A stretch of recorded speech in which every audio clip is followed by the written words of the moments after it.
नमस्कार, मैं हूं आमोद श्रीवास्तव।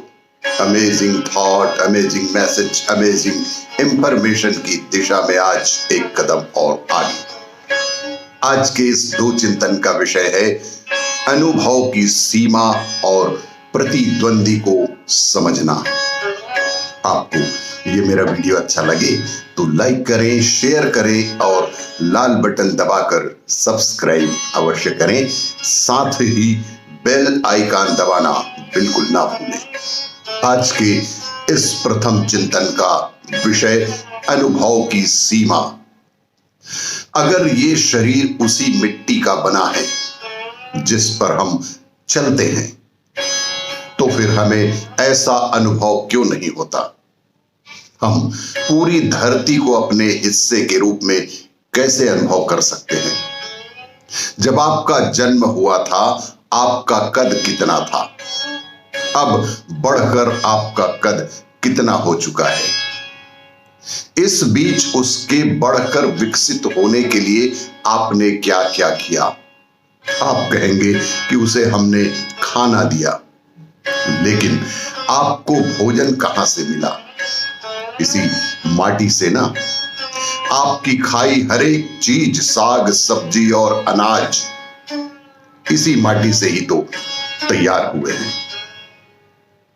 अगर आप सामिस खाने वाले हैं तो आपकी खाई हर एक बकरी और मुर्गी भी तो इसी माटी से उपजी वस्तुओं को खाकर पली बढ़ी हुई होती है, और फिर आपकी भूख बुझाई थी।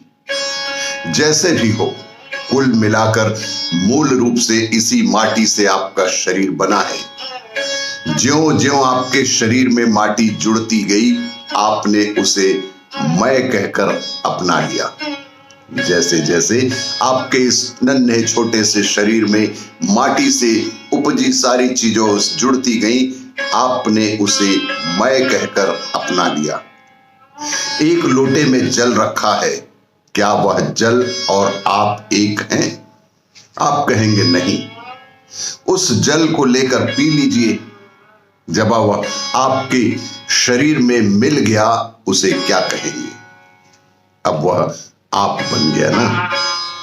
मतलब यह है कि आपके अनुभव की सीमा में जो आ जाता है, उसी को आप मैं के रूप में महसूस करेंगे। जब तक वह बाहर है, आप समझते हैं कि वह अलग है और आप अलग हैं। बाहर वाले पानी, माटी, हवा और ताप, ये सब आपका निर्माण हुआ है। बाहर वाले पानी, माटी, हवा और ताप से ही तो आपका संपूर्ण निर्माण हुआ है। यही सच है और यही अनुभव की सीमा भी है। आज के इस दूसरे चिंतन का विषय प्रतिद्वंदी को समझना।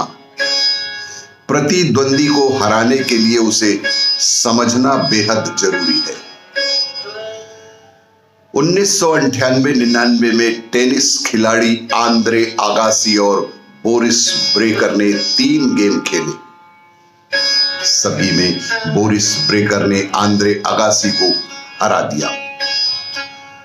बोरिस ब्रेकर को बूम बूम कहा जाता था।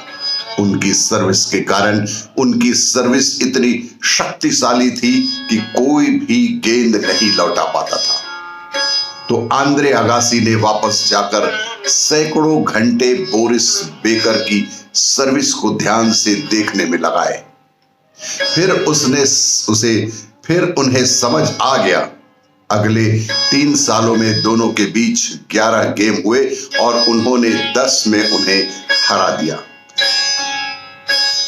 बोरिस ब्रेकर के रिटायर्ड होने के बाद ये दोनों जर्मनी में मिले और उन्हें बताया, मैंने लगातार आपके वीडियो देखे और मैंने पाया कि जब भी आप बाउंड्री लाइन की ओर सर्व करते हैं, आपकी जीभ बाईं ओर जाती है, और जब आप सीधा सर्व करते हैं, तब आपकी जीभ मुंह से सीधी निकलती है। मैं ध्यान से देखता था और जिस भी दिशा में आपकी जीभ निकलती थी, मैं पहले से उधर जाकर गेंद खेल लेता था।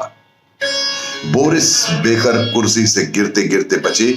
उन्हें यकीन ही नहीं हुआ वह बोले, कई बार मैंने मैच के बाद घर जाकर अपनी पत्नी से कहा है कि लगता है कि वह मेरा दिमाग पढ़ रहा है। उसे लगता है कि सामने वाला खेल नहीं रहा, वह मेरा दिमाग पढ़ रहा है, मगर तुम मेरी जीभ पढ़ रहे थे। तो प्रतिद्वंदी कभी आपके लिए अजनबी नहीं होना चाहिए, आपको उसे परिचित बना लेना चाहिए। वो खुद को जितना जानता है, आपको उसे उससे कहीं बेहतर जानना होगा। यही सबसे जरूरी है और यही प्रतिद्वंदी को समझने और प्रतिद्वंदी को हराने का नायाब तरीका भी है। आपको ये मेरा वीडियो अच्छा लगे तो लाइक करें, शेयर करें और सब्सक्राइब अवश्य करें। धन्यवाद।